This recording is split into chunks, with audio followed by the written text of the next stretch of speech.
How about you? You ever been married? The last girl who gave your husband her phone number. No, I did get close once. Right after college. And? We came to our senses. This is not exactly a face forged for romance, Mary. Yeah, and you know. What? Nothing. I don't know. I like being alone. Now, I've always found myself drawn to the ascetic.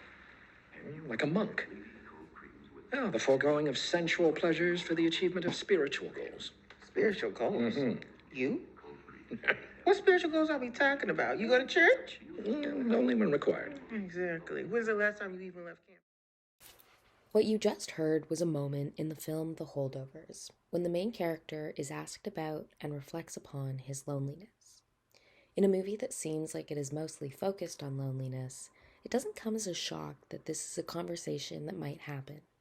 Paul, the main character, is a curmudgeonly ancient history teacher who is forced to stay back over the holidays, the one remaining student at the boarding school that he works at, and the cook. Each of these characters' storylines investigate loneliness in different ways.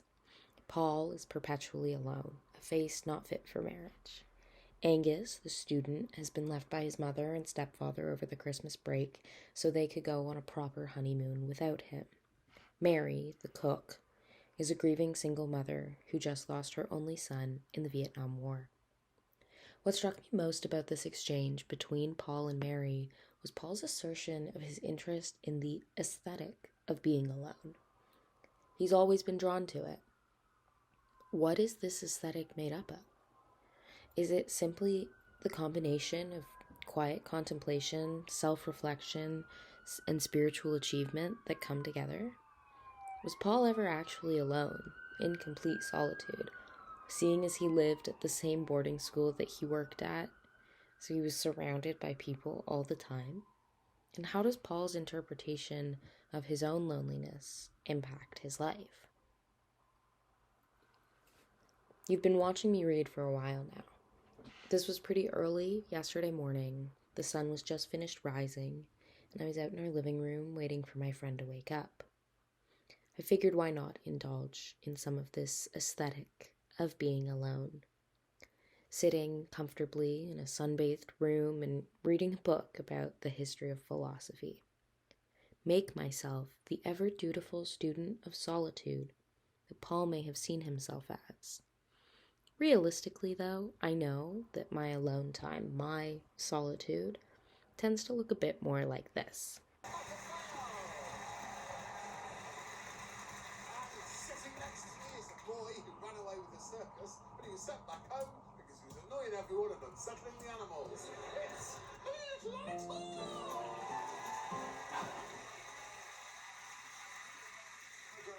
Hi, unsettling the animals. So they were settled. I came in, unsettled them. That is correct. I think this is pretty typical of people my age and how we spend our time when we are actually alone. The only inaccurate thing about that is that I wasn't also scrolling on my phone, but it was needed to take the actual video. With tech nowadays, I think that aloneness is a hot topic of discussion.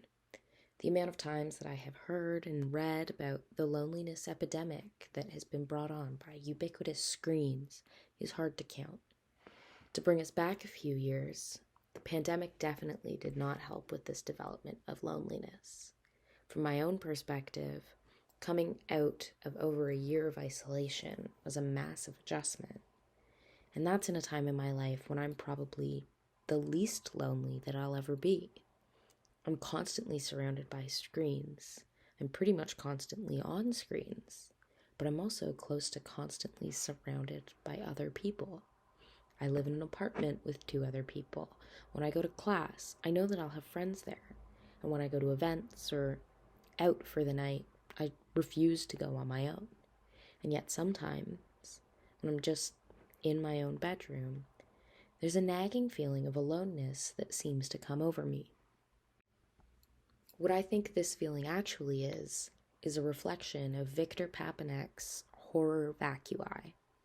Described in his Design for the Real World, Papanek refers to the horror vacui as a fear of the inner and the outer vacuum.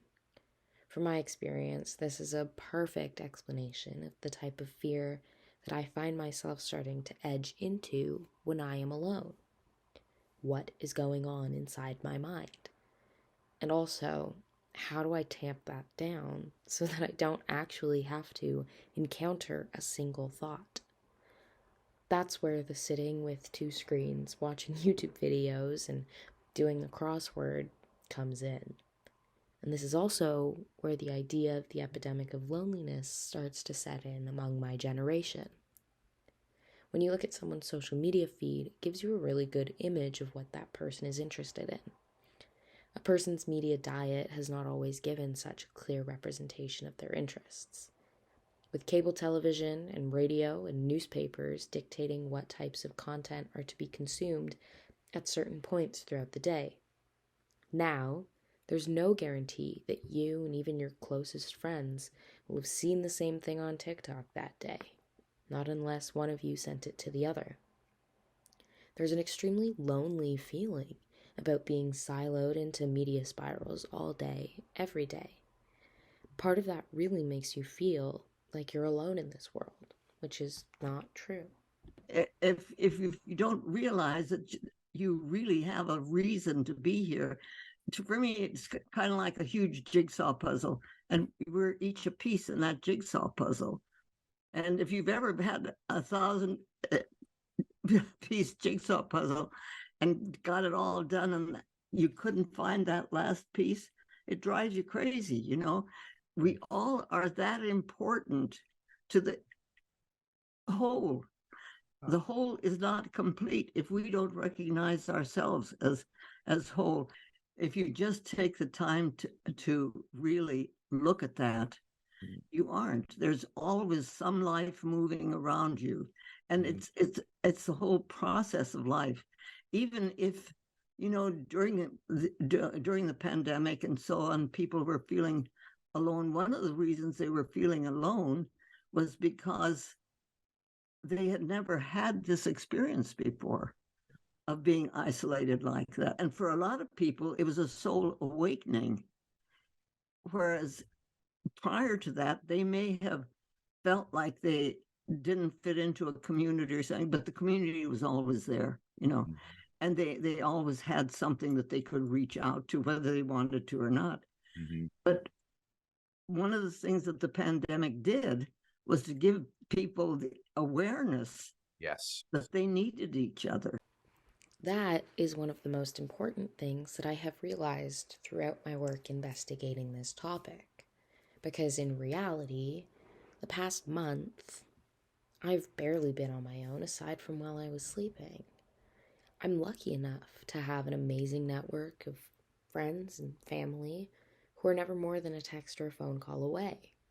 Also, with holidays and classes and generally events going on, these people were unavoidable in the best possible way. While I went into this project with the intention of making meaning out of being alone, with the intention of addressing the horror vacui, the fear of the abyss within, I have come out of it with a greater appreciation for being on my own as a natural and necessary respite from being with other people. Especially in North American society, individualism is seen as really important. As I begin to leave the comfort of formal schooling and attempt to go out into the world, I wanted to use this assignment as a way of finding myself, whatever that means, and it likely would have taken on a bit of a romantic, transcendental perspective. While living my life alongside working on this, I was able to realize that I am already pretty secure in who I am. I know what I like.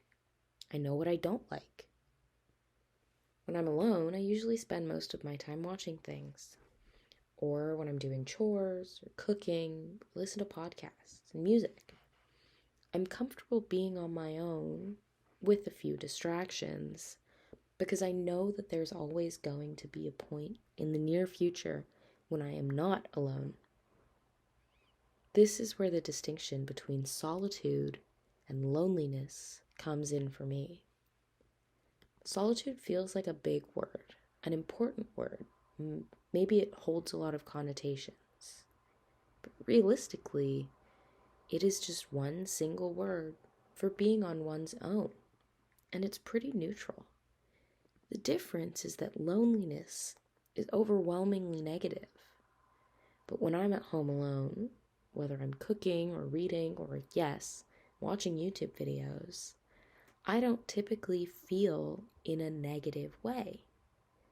Solitude is simply not as commonly used as loneliness, so it almost feels weird to use it to describe your alone time. What my time alone, or lack thereof, in the past month has shown me is that the alone time helps to make the together time better. Because if I didn't have the quiet contemplation of reading, making breakfast in the morning, how would I know about the joy of spending nights with my friends? If I didn't have the times I spent dancing and singing along to music alone, what would I compare dancing and singing with 100 strangers to?